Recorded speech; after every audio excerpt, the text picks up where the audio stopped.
سرکار رک جائے نا، سرکار رک جائے نا، بات دیکھیں جب ہم نے کسی پہ شریف فتویٰ لگانا ہوتا ہے نا تو اس طریقے سے چیزیں ڈسکس ہوتی ہیں، نمبر 1۔ نمبر 2، لونڈا لپاڑا کہتے ہیں نوخیز لڑکوں کو، نوخیز لڑکے جو کہ اپنے جذبات کو اس طریقے سے ایڈریس صحیح طریقے سے نہ کر پائیں۔ میں آپ کو رک جانا، میں جواب دینے دینا بٹی صاحب سے انجینئر محمد علی مرزا سرکار رک جائے کہہ سکتا ہوں، میں اس کا جواب آپ کو اسی میں ملے گا جو انہوں نے رسول اللہ کے ساتھ کیا نا۔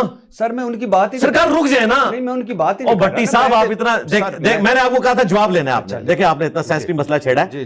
دیکھیں جو شخص لوگوں کو صحابہ کی عظمت سکھا رہا ہے اس کو اگر آپ یہ بات ہائی لائٹ کر رہے ہیں تو اسے موقع دینا کہ مجھے کتے نے کاٹ لیا۔ ہاں، ان نوجوانوں نے اس وقت یہ سٹیٹمنٹ دی کہ اس شخص پہ اس کے قبیلے کی محبت غالب آ گئی ہے۔ یار رک جانا بٹی صاحب، بٹی صاحب میں نے پھر اگلے کسی بات کا جواب نہیں دینا۔ بٹی صاحب بات ختم۔ اچھا لفظ استعمال کیا اب نوجوانوں نے، اب بولیے، اب بولے۔ نہیں بٹی صاحب یہ نہ کریں، ہاں بولے۔ نہیں قریش کی محبت غالب، میں پھر دوبارہ وہ لفظ بولوں، بولے، میں دوبارہ وہ لفظ بولے۔ وہ خنجر والے حملے کے بعد ایک پوڈ کاسٹ میں کہہ رہے تھے کہ الحمدللہ اس حملے کے بعد میرے سبسکرائبرز بہت بڑھے اور میری دعوت بہت عام ہوئی، اور پھر الحمدللہ کرونا آ گیا اور اس کے بعد ہر روز 5000 جی ہاں الحمدللہ کہیں گے نا۔ تو میرا مطلب ہے کہ آپ کو حملوں نے، آپ خود حملے کے فائدے بتا رہے تھے کہ میں پھر میری دعوت، دیکھیں یہ دو الگ باتیں، یہ پک اینڈ چوز ہے۔ اس طرح تو قرآن میں ہے کہ جس چیز میں تم شر محسوس کر رہے ہوتے ہو